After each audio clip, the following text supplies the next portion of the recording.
हाँ जी, CS EET students कैसे हैं आप सब। और अब भाई अक्टूबर आने वाला है, एग्जाम आने वाला है, तो बच्चे अब आप लोगों को बकल अप करनी है अपनी बेल्ट और क्या करना है और अपनी स्ट्रैटेजी बना लेनी है। अब प्लानिंग का टाइम खत्म, अब टाइम आ गया है स्ट्रैटेजी का। और आज की वीडियो में मैं आपको बताने वाली हूँ बिजनेस कम्युनिकेशन के लिए आपको क्या स्ट्रैटेजी बनानी होगी, किस बुक से पढ़ना होगा और कैसे रिवीजन करनी होगी ताकि आप बहुत अच्छा स्कोर कर सके, 80+ 90+ ला सके। तो हमारा टारगेट तो है बॉस की बहुत अच्छा स्कोर लाना, 80+ 90+ फुल। देखते हैं कैसे लाने हैं, तो चलो आज की वीडियो में हम ये सारी बातें जानने वाले हैं।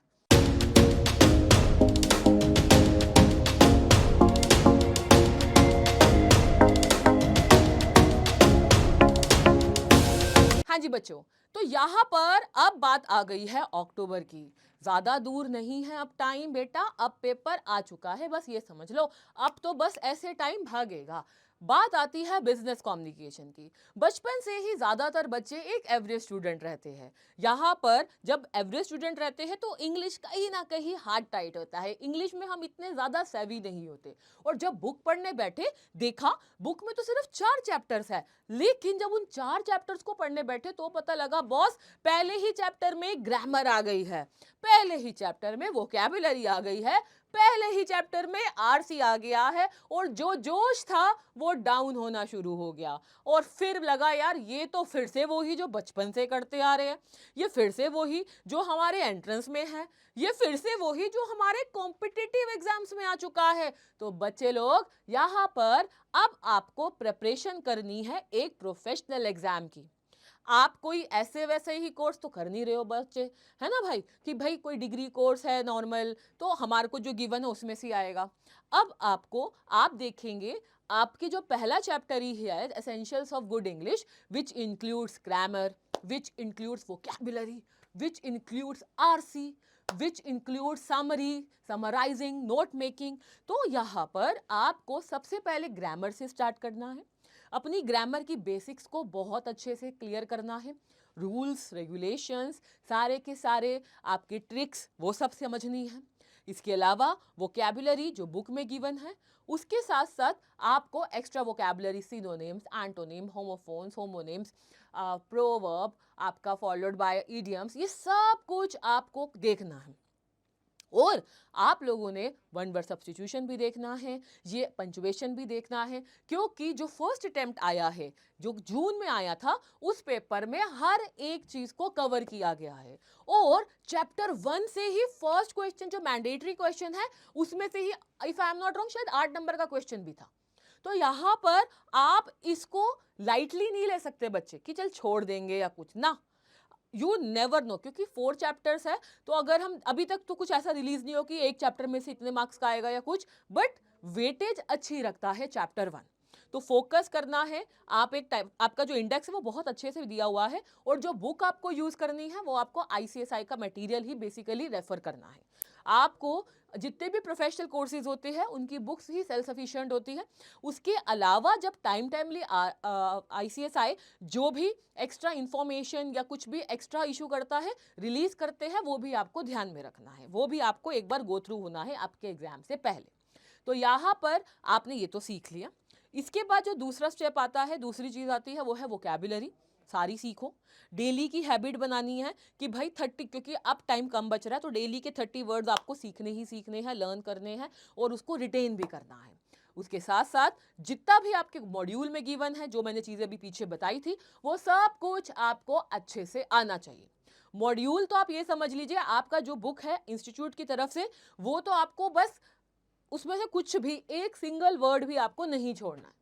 और जो बच्चे हमारे साथ पढ़ चुके हैं, पढ़ते हैं, दे न्यू हमने बुक से एक एक वर्ड लाइन बाय लाइन किया है। नाउ अब हम आगे बढ़ते हैं जिसमें आपका आएगा आरसी, जिसमें आपके पास एक अनसीन पैसेज आएगा, आपको आंसर देना होगा।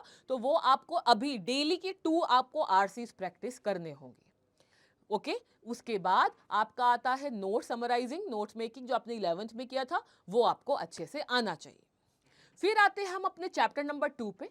चैप्टर नंबर 2 हमारा डील करता है, जो बुक का नाम है दैट इज बिजनेस कम्युनिकेशन।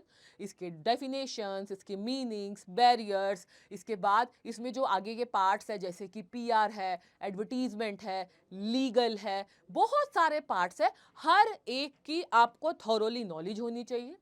आपको शायद कोई क्वेश्चन, शायद क्या, आपके जो क्वेश्चंस है वो आने वाले टाइम में केस बेस्ड आने वाले हैं, तो आपकी कोहेरेंस पावर बहुत अच्छी होनी चाहिए, यानी कि आपको इंटरलिंक अच्छे से करना आना चाहिए। तो डीपली समझना, इन डेप्थ समझ के इसको अटेम्प्ट करना, ठीक है जी। इसके बाद आपका नेक्स्ट आता है चैप्टर जो कि है बिजनेस कॉरेस्पॉन्डेंस, जो डील करता है नोटिस से, एजेंडा से, मिनट से, एटीआर से, आपका office circular, office memo, office order, ये सब के फॉर्मेट्स आपको अच्छे से आने चाहिए। लेटर का फॉर्मेट, ब्लॉग्ड, सेमी ब्लॉग्ड, जैसे पिछली बार आ गया था सेमी ब्लॉग्ड फॉर्मेट में लेटर लिखना था, एक सिचुएशन दी हुई थी, तो आपको हो सकता है इस बार ब्लॉग्ड फॉर्मेट में आ जाए। उसके अलावा आप लोगों को यहाँ पर MIS, मैनेजमेंट इंफॉर्मेशन सिस्टम, इसके साथ जो भी चीज़ें आपके पास इस चैप्टर में है, इंटरनेट, ईमेल, इंट्रानेट, एक्स्ट्रानेट, ये सब कुछ आपको अच्छे से आना चाहिए, ठीक है। तो यह सब आपने रेफरेंस लेनी है आपके मॉड्यूल से, और ये आपको डेली कोशिश यही करनी है, आपने बिजनेस कम्युनिकेशन को डेली 2 आवर्स देने हैं, और हर एक चीज का आपने प्लान बना लेना है कि भाई अगर मैंने पहले चैप्टर 1 से स्टार्ट किया, फिर चैप्टर 2, चैप्टर 3, और फिर आता है हमारा चैप्टर 4 जो कि है बिजनेस टेक्नोलॉजीज, जिसमें बिजनेस की टर्म्स है। अब यहाँ पर कुछ बच्चे परेशान ही होते हैं कि मैम क्या हम जो टर्म्स है वो एज इट इज लर्न करें जो बुक की लैंग्वेज है, तो इसका आंसर है नहीं। आपको बुक की लैंग्वेज नहीं लर्न करनी, आप इसको अपनी लैंग्वेज में भी लिख सकते हैं, बट हाँ उसका मीनिंग आप चेंज नहीं कर सकते। अगर उसका जो मीनिंग है वो ही चेंज हो जाएगा तो ऑब्वियसली आपको मार्क्स नहीं मिलेगी। तो यहाँ पर इन चारों चैप्टर्स की आपको अच्छे से प्रैक्टिस करनी है।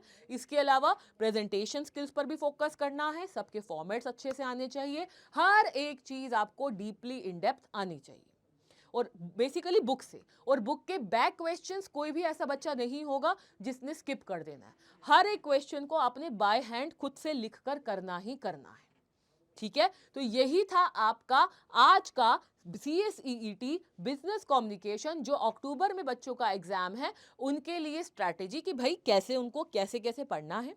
बुक की रेफरेंस दे दी, और जब आपको ये तकरीबन कोशिश करनी है आपके एग्जाम से कम 30 डेज पहले या फिर 20 डेज पहले तक ये सब कुछ अच्छे से पढ़ लेना है, और फिर आपने रिवीजन पर आना है। जब आप रिवीजन पर आएंगे तो अब आप करेंगे राइटिंग प्रैक्टिस। आपने क्वेश्चंस को खुद से लिख कर देखने हैं, 2 मार्क्स में आया तो कैसे लिखना है, 4 में आया तो कैसे लिखना है, और अगर 8 में आ गया तो कैसे लिखना है। राइटर्स की डेफिनेशंस को properly word to word learn कर लेना, मीनिंग अच्छे से समझना है, और रिवीजन में आपको थॉरोली सब कुछ खुद से रिटन फॉर्म में करना है, क्योंकि जितना लिख लिख कर करते हैं उतना ज़्यादा इम्पैक्ट होता है। तो बस आज के लिए आज की वीडियो मैं इतनी ही रखूंगी, जल्दी मिलती हूँ आपसे एक और इन्फॉर्मेटिव वीडियो के साथ। तब तक के लिए bye everyone, take care and all the very very very best for your examinations and preparations. Bye.